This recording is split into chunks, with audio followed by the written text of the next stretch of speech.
Véritable gangrène pour les populations locales, le conflit entre les hommes et les éléphants demeure depuis toujours une problématique accablante. Et aujourd'hui encore, il semblerait que la situation s'intensifie. C'est le constat du directeur général de l'ONG Space for Giant lors de ses passages au contact des populations de l'arrière-pays.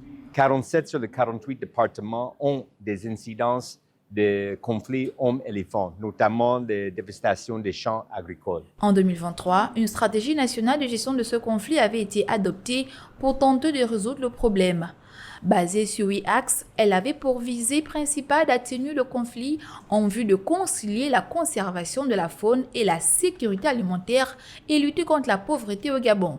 Sauf qu'au regard de la situation dégradante, elle n'a pas tenu toutes ses promesses. La stratégie 2023 avait des objectifs.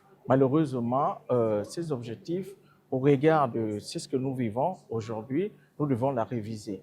La révision est nécessaire dans le cadre de la mise à jour par rapport à la situation qui sévit actuellement. Il était donc urgent pour le ministère gabonais de l'Environnement, du Climat, chargé du conflit homme-faune, de réunir toutes les parties prenantes pour redéfinir les nouveaux contours de cette stratégie. Après les assises nationales tenues en 2021 et les dernières réflexions recueillies au dialogue national inclusif d'avril 2024, il est impératif de se concerter avec toutes les parties prenantes du conflit homme-faune en vue d'harmoniser et valider une stratégie nationale.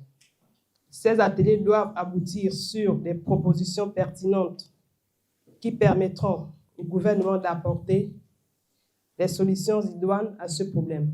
Pendant 2 jours, les experts vont débattre sur la question pour au final produire un document qui va amener à avoir un comité de pilotage. Comité à même d'établir les textes juridiques qui devront être entérinés par les autorités du pays.